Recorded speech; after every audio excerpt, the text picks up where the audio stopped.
مجاہد اور غدار۔ ابو داؤد مختلف خیالات کی کشمکش میں الحمرا کے اس ایوان کی طرف جا رہا تھا جہاں اس کے خیال کے مطابق بدر بن مغیرہ اور اس کے ساتھی غرناطہ کی قسمت کا فیصلہ ہونے والا تھا۔ وہ راستے میں چلتے چلتے رک جاتا اور کسی فیصلے پر پہنچے بغیر آگے چل دیتا۔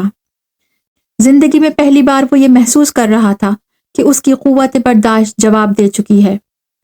ایک ساتھ قبل وہ اپنے عروج کی آخری بلندی تک پہنچنے کے لیے تمام راستے صاف کر چکا تھا۔ بدر بن مغیرہ کو دام فریب میں لانا اس کی زندگی کا سب سے بڑا کارنامہ تھا۔ اس کے عوض میں وہ فرڈینینڈ سے بڑا انعام مانگ سکتا تھا۔ وہ اس کی فوج کے لیے غرناطہ کا راستہ صاف کر چکا تھا۔ جب چند دن قبل اس نے ابو عبداللہ کو یقین دلایا تھا کہ میں عنقریب سرحدی عقاب کو پابزنجیر آپ کے سامنے پیش کر دوں گا، تو اس نے یہ کہا تھا کہ مجھے اگر آپ ہوا میں اڑ کر بھی دکھائیں گے تو بھی مجھے آپ کے وعدے پر یقین نہیں آئے گا۔ لیکن آج اس نے ابو عبداللہ اور اس کے تمام ساتھیوں کو اپنی عظمت کے سامنے سر جھکانے پر مجبور کر دیا تھا۔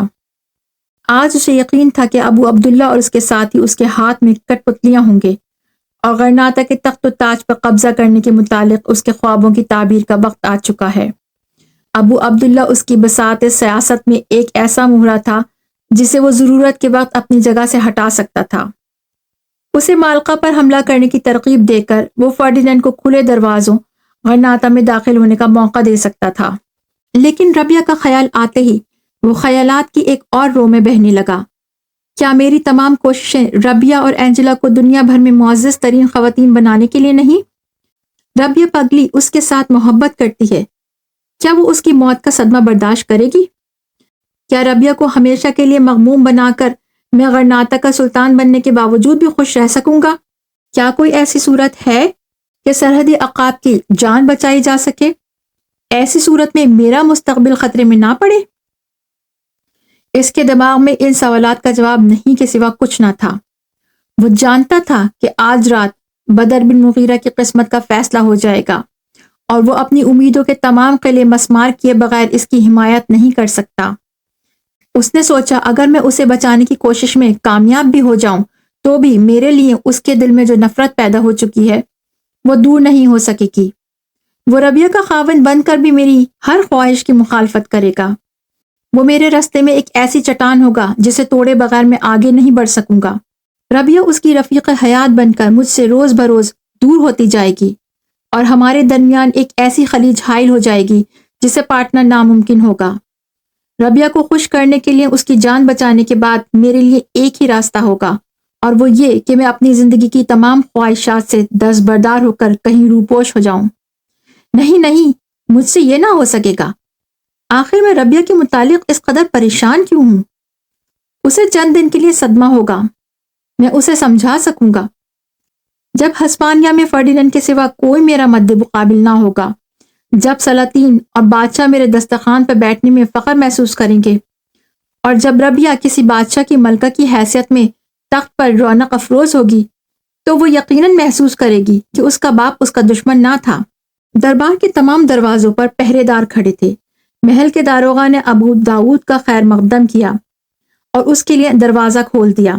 ابو داؤد کو دیکھتے ہی حاضرین دربار تعظیم کے لیے کھڑے ہو گئے۔ وہ ہاتھ کے اشارے سے ان کے خیر مقدم کا جواب دیتا ہوا آگے بڑھا اور تخت کے قریب پہنچ کر ابو عبداللہ کو جھک کر سلام کرنے کے بعد ایک خالی کرسی پر بیٹھ گیا۔ عمرہ کی کرسی کی دو قطاروں کے درمیان تخت کے سامنے بدر بن مغیرہ کھڑا تھا۔ اس کے ہاتھوں میں ہتھکڑیاں تھیں اور اس کا چہرہ غصے سے تمتما رہا تھا۔ دبی زبان میں اپنے قریب بیٹھے ہوئے سرداروں سے سوال کرنے پر ابو داؤد کو معلوم ہوا کہ وہ اپنا بیان ختم کر چکا ہے۔ سردار نے اسے یہ بھی بتایا کہ اس کے الفاظ ہر شخص کے لیے ناقابل برداشت تھے۔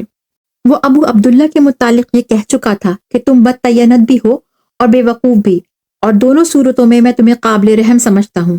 کچھ دیر دربار کے عمرا اور علماء ایک دوسرے سے سرگوشیاں کرتے رہے اور ابو عبداللہ غصے، حیرت، پریشانی اور تذبذب کی حالت میں بدر بن مغیرہ کی طرف دیکھتا رہا۔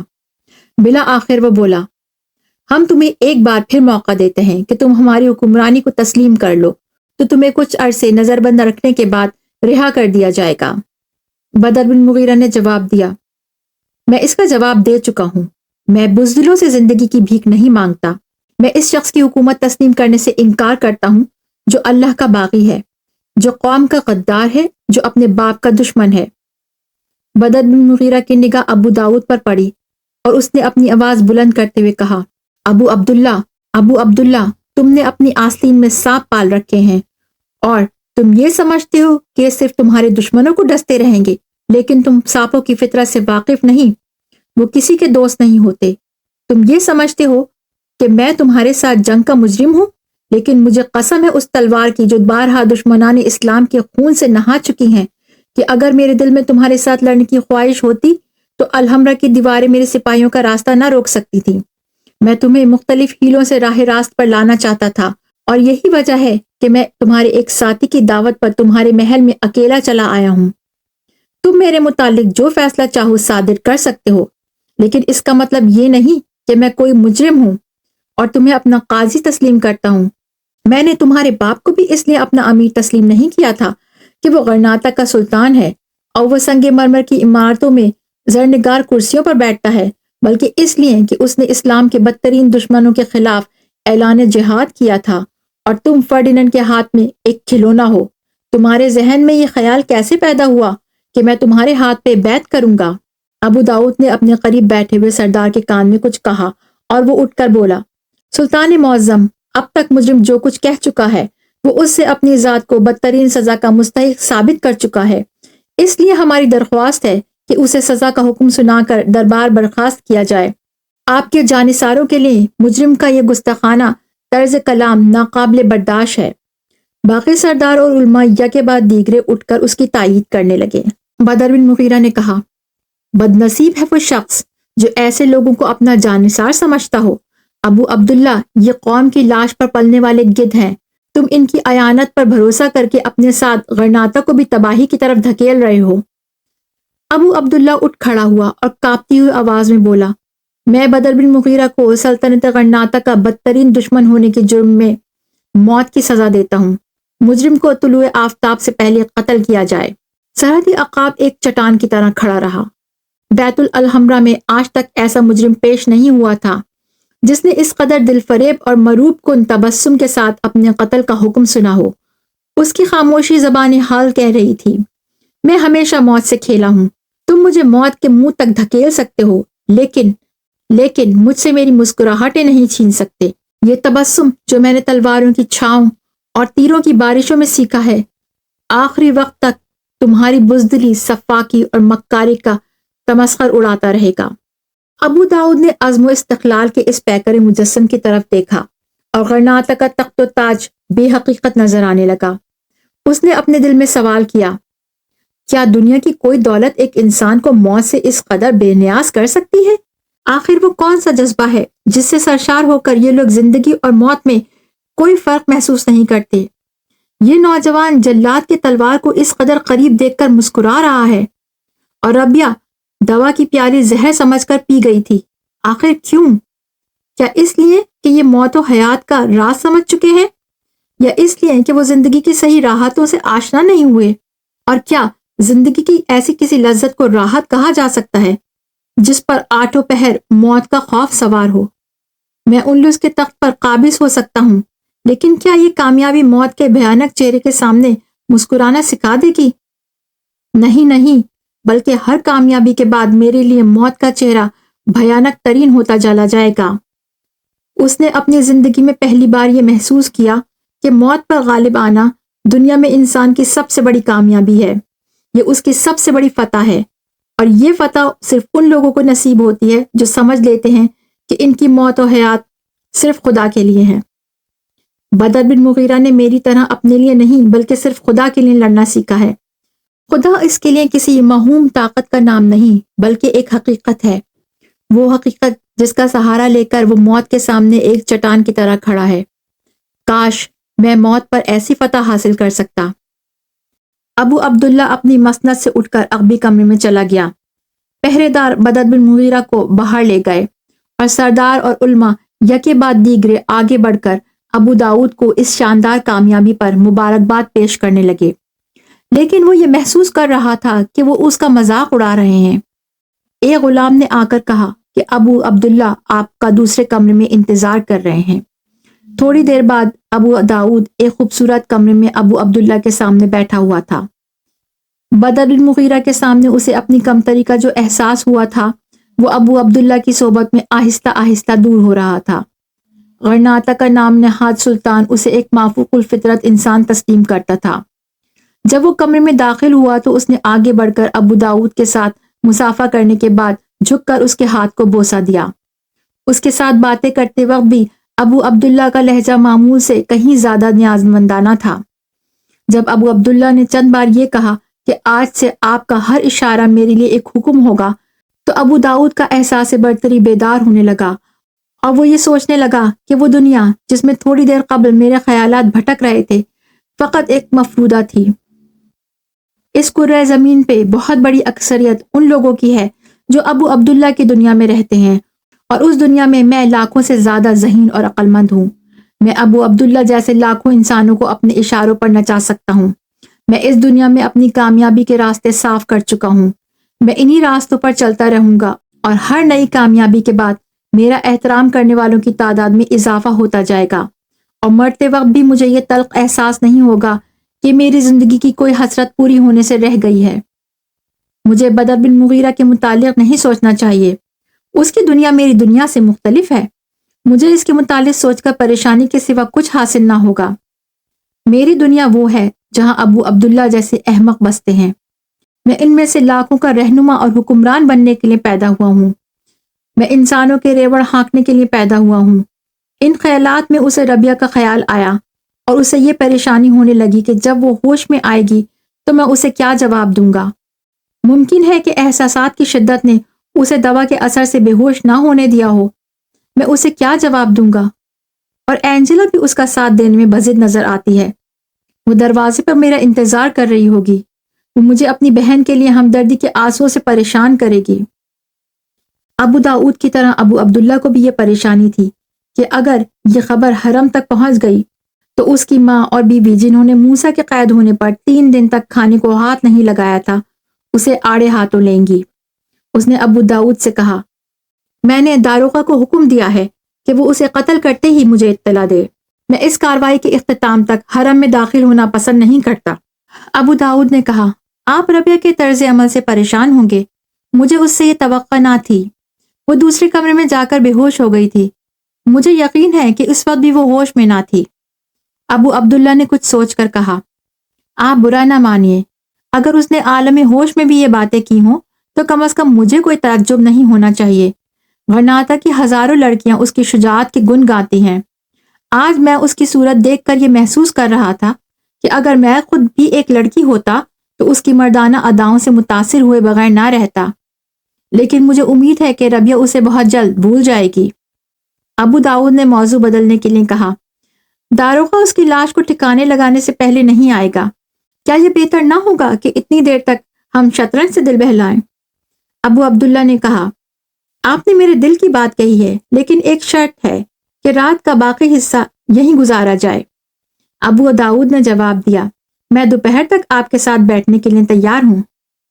بدر بن مغیرہ کو نہایت پیچیدہ اور زمین دوز راستوں سے گزار کر ایک ایسی کوٹڑی میں پہنچایا گیا جس کا دروازہ صرف ایسے ہی موقعوں پر کھلتا تھا۔ ان 8 سپاہیوں کے علاوہ جو بدر بن مغیرہ کے ساتھ آ رہے تھے، رستے میں جگہ جگہ پہردار کھڑے تھے۔ کوٹری کے اندر مشعل جل رہی تھی اور جلاد اس کا منتظر کھڑا تھا۔ بدر بن مغیرہ کی طرف سے کسی مزاحمت کا سامنا کیے بغیر سپاہیوں نے کلائیاں ایک آہنی شکنجے میں کس دیں۔ سپاہی داروغہ کے اشارے سے باہر نکل گئے اور دروازہ بند کر کے بدر بن مغیرہ کی طرف متوجہ ہوا اور بولا، یہ ایک رسمی بات ہے، لیکن میں آپ کو یقین دلاتا ہوں کہ مجھے آپ کی موت سے زیادہ کسی اور کی موت کا افسوس نہیں ہوگا۔ اس لیے میں الحمرا کے داروغہ کی حیثیت سے نہیں بلکہ آپ کے ایک ہمدرد کی حیثیت سے آپ سے یہ پوچھتا ہوں کہ موت سے پہلے آپ کسی ایسی خواہش کا اظہار کرنا چاہتے ہیں جسے پورا کرنا میرے بس میں ہو؟ بدر بن مغیرہ نے جواب دیا، میں جانتا ہوں کہ تم بے بس ہو۔ میری ایک خواہش کو پورا کرنا شاید تمہارے بس میں ہو، اور وہ یہ کہ اگر تمہیں کسی دن ابو عبداللہ کو ابو داؤد یا اس کے کسی اور دوست کے حکم سے موت کے گھاٹ اتارنا پڑے تو اس مقصد کے لیے یہ کوٹڑی استعمال نہیں کرنا۔ میں نہیں چاہتا کہ اس کا خون میرے خون کے ساتھ شامل ہو۔ داروغہ نے کہا، آپ ربیہ کو کوئی پیغام دینا چاہتے ہیں؟ نہیں، ربیہ کو کوئی پیغام دینے کے لیے مجھے کسی شخص کے توسط کی ضرورت نہیں، وہ میرے بعد میری روح کا پیغام سن سکے گی، تم اپنا کام ختم کرو۔ داروغہ نے جلاد کی طرف دیکھا۔ جلاد نے گزشتہ 10 برس میں پہلی بار اس کی آنکھوں میں آنسو دیکھے تھے۔ اس نے داروغہ کے ہاتھ کا اشارہ پا کر برچھا اٹھایا اور داروغہ دوسری طرف منہ پھیر کر اپنے آنسو پوچھنے لگا۔ کسی نے زور سے دروازہ کھٹکھٹایا اور داروغہ نے جلدی سے مڑ کر جلاد کا ہاتھ پکڑتے ہوئے کہا، ٹھہرو، اور پھر اس نے دروازے کے قریب جا کر زور سے آواز دی، کون ہے؟ اس کے جواب میں پہرے داروں کی سہمی ہوئی آوازیں آئی، دروازہ کھولو۔ اس نے جلدی سے کنڈی کھول دی اور دروازے پر الحمرا کے ناظم اعلیٰ ابو عبداللہ کی عمر رسیدہ ماں، اس کی بیوی اور اینجلا کو دیکھ کر حیران رہ گیا۔ اس کے پیچھے چند خواجہ سرا کھڑے تھے۔ الحمرا کے ناظم اعلیٰ نے اندر جھانکنے کے بعد اطمینان کا سانس لیتے ہوئے کہا، ہم وقت پہ پہنچ گئے ہیں۔ بیگمات سلطان کے سب سے بڑے دشمن کو اپنی آنکھوں سے قتل ہوتا دیکھنا چاہتی تھیں۔ داروغہ نے پریشان ہو کر کہا، بیگمات کی خواہش کی تکمیل میرا فرض ہے، لیکن انہیں ہم لوگوں کو سلطان کے عطاب سے بچانے کا ذمہ لینا پڑے گا۔ ابو عبداللہ کی ماں نے کمرے میں پاؤں رکھتے ہوئے کہا، تمہیں انعام کی توقع رکھنی چاہیے، آج میرے بیٹے نے ایک بہت بڑے دشمن پر فتح پائی ہے۔ خواجہ سرا، ان تمام سپاہیوں کو جن کی ہوشیاری سے ہمیں اپنے دشمن پر فتح حاصل کرنے کا موقع ملا ہے، ہماری طرف سے انعام دو، اور ہماری طرف سے یہ درخواست کرو کہ ابو عبداللہ یا کسی اور کو اس جگہ ہماری آمد کا علم نہ ہو، وہ بات بات پر بگڑنے کا عادی ہے۔ ناظم نے بیگمات اور اینجلا کے اندر داخل ہونے کے بعد دروازہ بند کر لیا اور کہا، آپ مجرم سے کوئی بات کرنا چاہتی تھیں؟ ابو عبداللہ کی ماں نے آہستہ سے کیا تم بھی بدر بن مغیرہ کو مجرم سمجھتے ہو؟ داروغہ حیران ہو کر اس کی طرف دیکھنے لگا۔ ابو عبداللہ کی ماں نے اپنا ہار اتار کر اس کے ہاتھ میں تھما دیا اور کہا، یہ تمہارا انعام ہے۔ ابو عبداللہ کی بیوی نے ان کی تقلید کی اور اپنی جواہرات سے مرصع کنگن اتار کر حبشی جلاد کو پیش کر دیا۔ جلاد تذبذب کی حالت میں داروغہ کی طرف دیکھنے لگا اور داروغہ کی آنکھ کا اشارہ پا کر بولا، ملکہ عالم، آپ حکم دیجئے، ہم کسی انعام کے لالچ کے بغیر اس کی تعمیل کریں گے، یہ ہار اور کنگن اپنے پاس رکھیے۔ ابو عبداللہ کی ماں نے کہا، اس میں شک نہیں کہ الحمرا کی امارت اور صدقت ایک فسانہ بن چکی ہے، لیکن سلطان کی ماں اور اس کی بیگم اس قدر تہی دست نہیں کہ اپنے وفاداروں کو معمولی انعامات بھی نہ دے سکیں۔ ہمیں یہ احساس نہ دلاؤ کہ ہم غریب ہیں، ہم پتھر کے یہ چند ٹکڑے سرحدی عقاب پر نچھاور کرنا چاہتے ہیں۔ ناظم نے داروغہ سے کہا، اب کیا سوچ رہا ہو؟ میں نے تمام انتظامات مکمل کر لی ہیں، انہیں چھوڑ دو۔ داروغہ نے حبشی کی طرف اشارہ کیا اور اس نے فوراً ابو عبداللہ کی بیوی کے ہاتھ سے کنگن لے لیے۔ بدر بن مغیرہ کا منہ دوسری طرف تھا، وہ ان کی باتیں سن چکا تھا اور اس کی آنکھوں میں اس ذات کبریا کے لیے تشکر کے آنسو جمع ہو رہے تھے جو اپنے بندوں کو کسی حالت میں بھی فراموش نہیں کرتی۔ جلاد نے شکنجے کھول دیے۔ بدر بن مغیرہ اٹھا اور مڑ کر اپنے محسنوں کی طرف دیکھنے لگا۔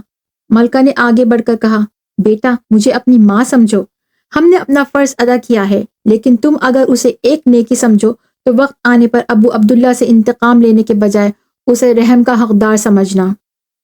بدر بن مغیرہ نے جواب دیا، میں اب بھی اسے قابل رحم سمجھتا ہوں، میں دیکھ چکا ہوں کہ وہ ملت فروشوں کے ہاتھ میں کس قدر بے بس ہے۔ ابو عبداللہ کی بیوی نے آپ دیدہ ہو کر کہا، میں آپ سے وعدہ لینا چاہتی ہوں کہ آپ دل برداشتہ ہو کے اہل غرناطہ سے کنارہ کش نہ ہو جائیں گے۔ صرف غرناطہ نہیں، اندلس کی ہر مسلمان عورت آپ کو اپنا محسن سمجھتی ہے۔ بدر بن مغیرہ نے متاثر ہو کر کہا، میری بہن، غرناطہ اسلامیان اندلس کا آخری حصار ہے، میں اور میرے ساتھی آخری دم تک اس کی حفاظت کریں گے۔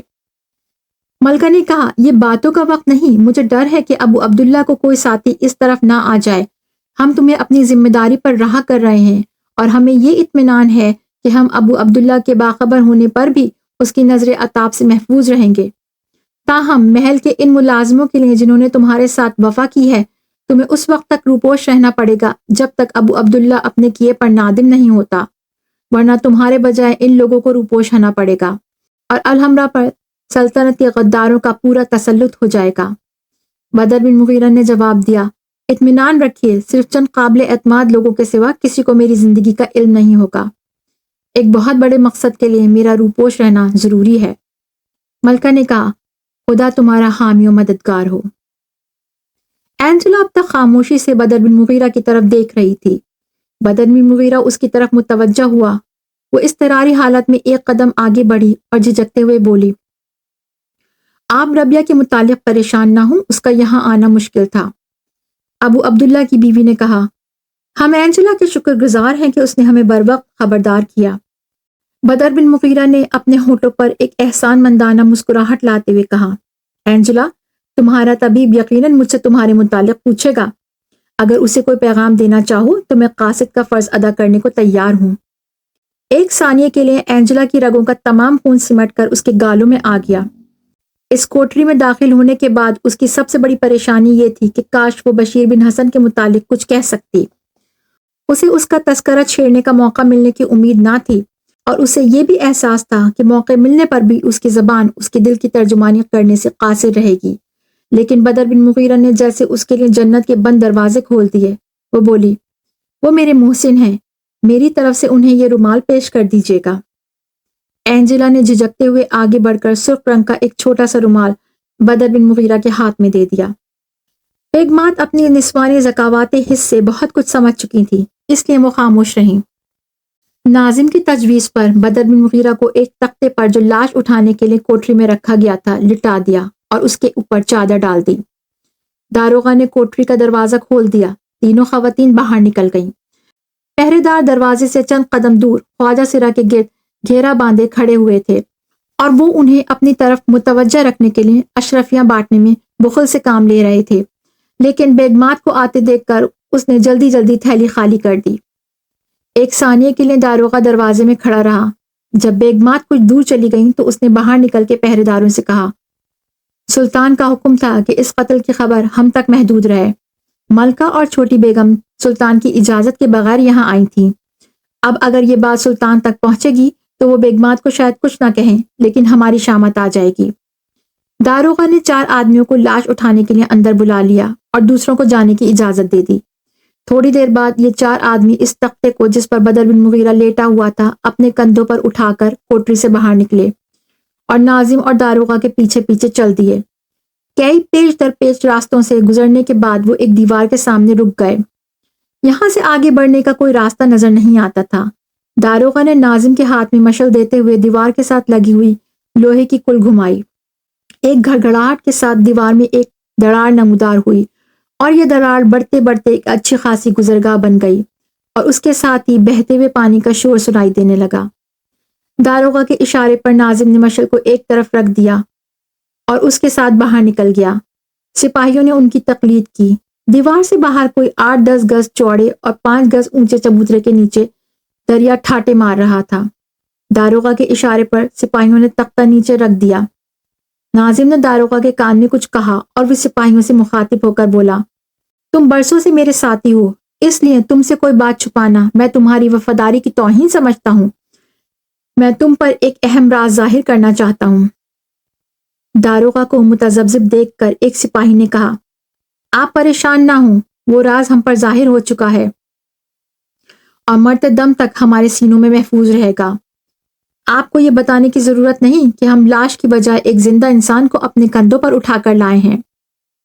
داروغہ خاموش رہا، اور ناظم نے اپنی بغل سے اشرفیوں کی ایک تھیلی نکال کر اس سپاہی کو پیش کرتے ہوئے کہا، یہ تمہارا اور تمہارے ساتھیوں کا انعام ہے۔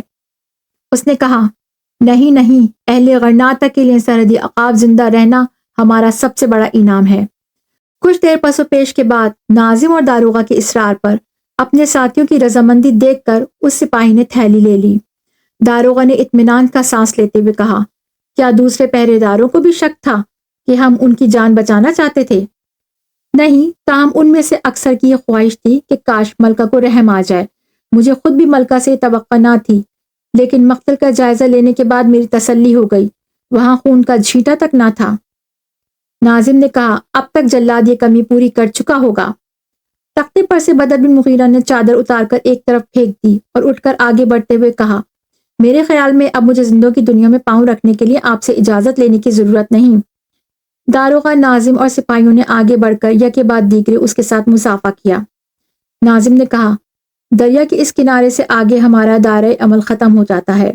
پانی سرد بھی ہے اور تیز بھی۔ اگر آپ کو اپنے بازوؤں پر بھروسہ نہ ہو تو ہم کوئی اور انتظام کر سکتے ہیں، لیکن وقت بہت تھوڑا ہے۔ بدر بن مغیرہ نے کہا، آپ فکر نہ کریں، وہ ذات اقدس جس نے میری گردن سے جلاد کا ہاتھ روک لیا تھا مجھے ان سرکش موجوں سے بھی بچا لے گی۔ ناظم نے کہا، بہت اچھا، خدا حافظ۔ آج آپ الحمرا کے چور دروازے سے داخل ہوئے تھے اور چور دروازے سے نکل رہے ہیں۔ ہم اس دن کا انتظار کریں گے جب آپ کے لیے الحمرا کا بڑا دروازہ کھلا ہوگا۔ بدر بن مغیرہ خدا حافظ کہہ کر کنارے کی طرف بڑھا اور ایک لحظہ تامل کے بعد دریا میں کود پڑا۔ دریا کے کنارے تھوڑی دیر سستانے کے بعد بدر بن مغیرہ ایک پتھر پر بیٹھ گیا۔ آسمان پر بادل چھٹ چکے تھے اور ستارے جگمگا رہے تھے۔ بدر بن مغیرہ اٹھنے کا ارادہ کر رہا تھا کہ کسی کے پاؤں کی آہٹ سنائی دی۔ وہ جلدی سے اٹھ کر دبے پاؤں چلتا ہوا ایک درخت کی آڑ میں کھڑا ہو گیا۔ تھوڑی دیر بعد اسے دو آدمی تاریکی میں دریا کے کنارے کے ساتھ ساتھ چلتے ہوئے دکھائی دیے۔ وہ سوچ کر درخت کی آڑ سے نکلا اور دبے پاؤں ان کے پیچھے چلنے لگا۔ ان میں سے ایک نے آہستہ سے کہا، اس نے بہت دیر لگا دی، اب صبح ہونے والی ہے۔ دوسرے نے کہا، لیکن اس نے یہ بھی تو کہا تھا کہ ہم اس کا انتظار نہ کریں، کامیابی کی صورت میں اسے کافی دیر وہاں رکنا پڑے گا۔ مگر اس نے یہ بھی تو کہا تھا کہ اگر ممکن ہوا تو سیڑھی کے راستے آدمی اتار کر ہمیں صحیح حالات سے باخبر کرے گا۔ ممکن ہے کہ اسے بات کرنے کا موقع نہ ملا ہو۔ اگر آپ اور انتظار کرنا چاہتے ہیں تو ہمیں اسی جگہ کھڑے رہنا چاہیے۔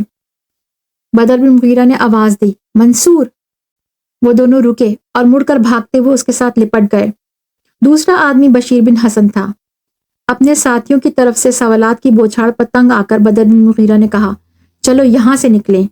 چلتے چلتے بدر بن مغیرہ نے بشیر بن حسن کے کندھے پر ہاتھ رکھ کر اس کے کان میں کچھ کہا اور اس کے ساتھ ہی ایک بھیگا ہوا رومال اس کے ہاتھ میں رکھ دیا۔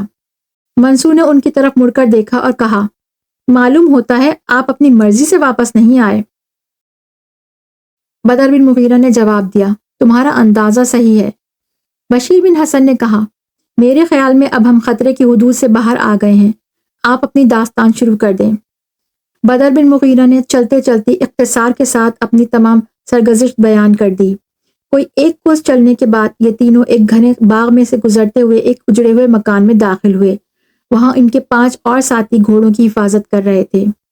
جب یہ سب گھوڑوں پر سوار ہو گئے تو بشیر بن حسن نے سوال کیا، اب کس طرف کا ارادہ ہے؟ بدر بن مغیرہ نے کہا، میں تھوڑی دور جا کر تم سے جدا ہو جاؤں گا۔ یہ 5 سپاہی میں اپنے ساتھ جنگل میں لے جاؤں گا۔ منصور، تم آج صبح ہوتے ہی سلطان کے سپاہیوں کو مالقہ بھیج دو اور اپنے ساتھیوں کو لے کر میرے پاس پہنچ جاؤ۔ اور بشیر، تم مالقہ جاؤ، وہاں الزغل اور الزیغری کو تمام واقعات سے آگاہ کرنے کے بعد یہ بتاؤ کہ کچھ عرصے میرے روپوش ہونے میں بہت سی مصلحتیں ہیں۔ ابو عبداللہ اور اس کے ساتھی فوراً فرڈیننڈ کے پاس میری موت کی اطلاع پہنچائیں گے اور وہ فوراً حملہ کرنے کے لیے تیار ہو جائے گا۔ الزغل کو مشورہ دو کہ میدان میں مقابلہ کرنے کے بجائے پیچھے ہٹتا ہوا ہمارے علاقے میں داخل ہو جائے۔ اگر فرڈیننڈ نے تعاقب کیا تو ہم اسے ایک فیصلہ کن شکست دے سکیں گے۔ یہ بھی ممکن ہے کہ وہ ابو عبداللہ کی رضامندی سے غرناطہ کو مستقر بنا کر مالقہ کی طرف بڑھنا چاہے۔ اس صورت میں سلطان کی افواج آگے بڑھ کر اسے سرحد پر روکنے کی کوشش کریں اور معمولی لڑائی کے بعد پیچھے ہٹتی ہوئی جنگل میں پہنچ جائے۔ میں وقت آنے پر ان کی رہنمائی کے لیے تمہیں بھیج دوں گا۔ انہیں یہ بھی تاکید کرنا کہ وہ دونوں صورتوں میں مالقہ کی حفاظت کے لیے کم از کم نصف فوج ضرور چھوڑ دیں۔